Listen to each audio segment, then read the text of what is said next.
First things first, when you're hurt, that's the worst. Indonesia berhasil meraih kemenangan pertamanya pada lanjutan kualifikasi Piala Dunia 2026 zona Asia. Garuda membungkam Arab Saudi 2 gol tanpa balas lewat brace cantik dari Marcelino Ferdinand.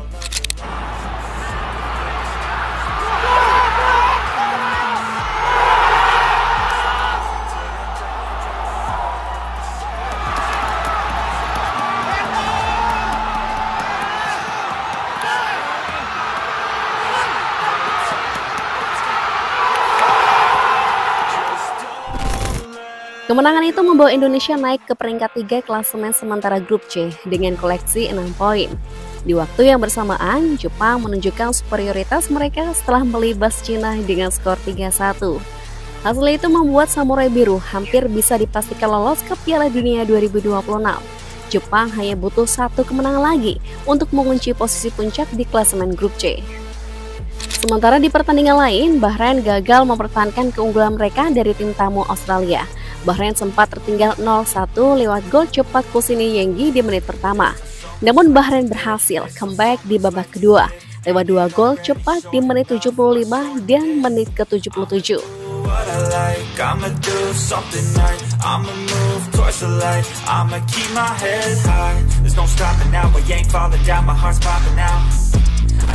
Namun sayang, keunggulan Bahrain hilang ketika memasuki babak tambahan waktu. Bahrain harus merasakan sakit seperti yang dirasakan Indonesia beberapa waktu lalu. Australia berhasil membatalkan kemenangan Bahrain setelah Kusini Yenggi mencetak gol keduanya di menit ke-96. Gol Yenggi tersebut bukanlah gol haram seperti gol Bahrain ke gawang Indonesia Oktober lalu. Australia mencetak gol di menit 96 setelah wasit memberikan tambahan waktu 10 menit. Sementara gol Bahrain ketika ke gawang Indonesia tercipta di menit 99, padahal tambahan waktu saat itu hanya 6 menit. Hasil lengkap matchday ke-6 membuat persaingan di grup C semakin sengit dan menarik. Sejak awal grup ini memang sudah dilabeli sebagai grup neraka, sehingga tidak heran persaingan panas tersaji di grup ini. Peringkat 2-6 memiliki selisih poin yang cukup tipis. Australia yang berada di posisi 2 dengan koleksi 7 poin hanya selisih 1 angka dari Indonesia. Arab Saudi, Bahrain, dan Cina yang sama-sama mengumpulkan 6 poin.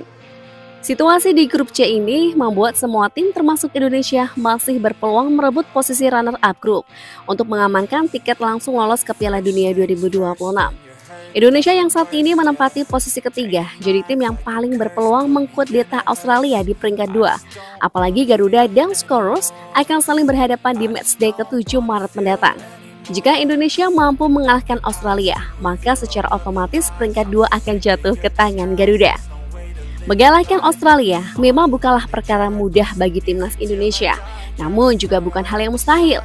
Apalagi kiprah Australia di round 3 ini sebenarnya tidak bagus-bagus amat. Dari 6 laga, tim asuhan Tony Popovic itu hanya meraih 1 kemenangan, 4 hasil imbang, dan 1 kekalahan. Secara kualitas, Australia memang merupakan tim yang kuat dalam menyerang. Namun The Scorus memiliki kelemahan ketika menghadapi serangan balik cepat. Kelemahan itulah yang dimanfaatkan Bahrain ketika mengalahkan Australia di matchday pertama lalu. Australia yang terlalu asik menyerang harus kebobolan di penghujung laga melalui serangan balik cepat. Pada pertemuan pertama Indonesia versus Australia, Garuda juga berhasil mengancam pertahanan Australia melalui skema yang sama. Namun peluang Garuda untuk mencetak gol berhasil dibantahkan oleh kiper Australia.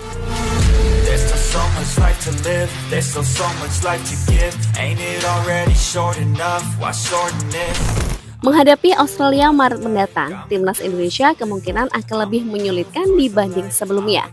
Pertahanan Garuda dipastikan akan lebih kuat setelah kehadiran Missy Hughes dan Kevin Dix. Serangan Indonesia juga akan lebih efektif karena Garuda akan diperkuat penyerang baru yaitu oleh Romeni.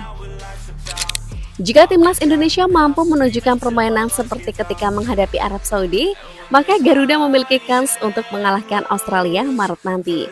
Namun dengan catatan, pemain Garuda harus meminimalisir kesalahan dan lebih efektif memanfaatkan peluang.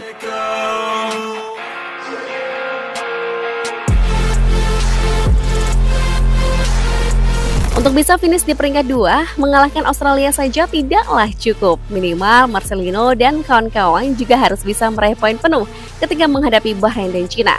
Jika 3 kemenangan itu bisa diraih, Indonesia kemungkinan besar akan finish di peringkat kedua, meski kalah dari Jepang di pertandingan terakhir. Namun dengan catatan, Australia dan Arab Saudi sama-sama tergelincir ketika saling berhadapan dan ketika bertemu Jepang. Setidaknya keduanya bermain imbang saat saling bertemu serta kalah ketika bertemu Jepang. Jika kita membuat simulasi sisa pertandingan di grup C, maka kira-kira seperti inilah hasil akhir round 3 kualifikasi Piala Dunia 2026. Pada matchday ke-7, anggap saja Jepang berhasil mengalahkan Bahrain. Indonesia sukses mengalahkan Australia, dan Arab Saudi berhasil menumbangkan Cina, maka posisi klasemen akan seperti ini. Jepang di peringkat 1 dengan 19 poin, Indonesia naik ke posisi 2 dengan 9 poin, Arab Saudi juga akan naik ke posisi 3 dengan 9 poin. Sementara Australia turun dari peringkat 2 ke peringkat 4 dengan koleksi 7 poin. Bahrain dan Cina akan tetap menempati posisi 5 dan 6. Kemudian kita ke simulasi matchday ke-8. Anggap saja Jepang tetap superior dan berhasil mengalahkan Arab Saudi. Laga Cina versus Australia dimenangkan oleh Australia, sementara Indonesia berhasil mengalahkan Bahrain. Maka gambaran klasemen akan seperti ini. Jepang tetap di peringkat teratas dengan 22 poin. Indonesia juga tetap di posisi 2 dengan koleksi 12 poin. Australia akan naik ke peringkat 3 dengan 10 poin. Arab Saudi akan turun dari posisi 3 ke posisi 4 dengan 9 poin.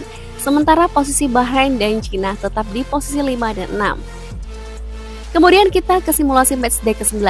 Anggap saja Australia versus Jepang berakhir imbang.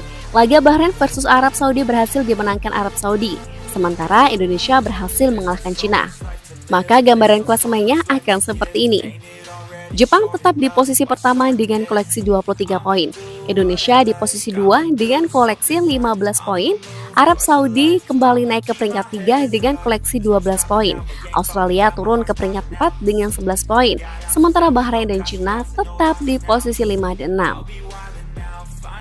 Jika melihat gambaran klasemen di atas, selisih poin Indonesia dengan Arab Saudi adalah 3 poin. Itu artinya Indonesia hanya butuh 1 poin ketika menghadapi Jepang untuk mengamankan tiket lolos langsung ke Piala Dunia 2026.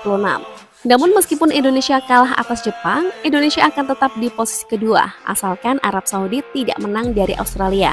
Bahkan jikapun Arab Saudi menang, Indonesia tetap finish di 2 besar berdasarkan selisih gol, asalkan Indonesia bisa memaksimalkan mencetak gol ke gawang Bahrain dan Cina, serta meminimalisir kebobolan ketika kalah dari Jepang. Jika simulasi di atas bisa jadi kenyataan, maka Indonesia akan lolos langsung ke Piala Dunia 2026 bersama Jepang dari grup C. Bagaimana tanggapan kalian? Tulis di kolom komentar ya. Jangan lupa like, share, and subscribe agar kalian tidak ketinggalan update video terbaru kami.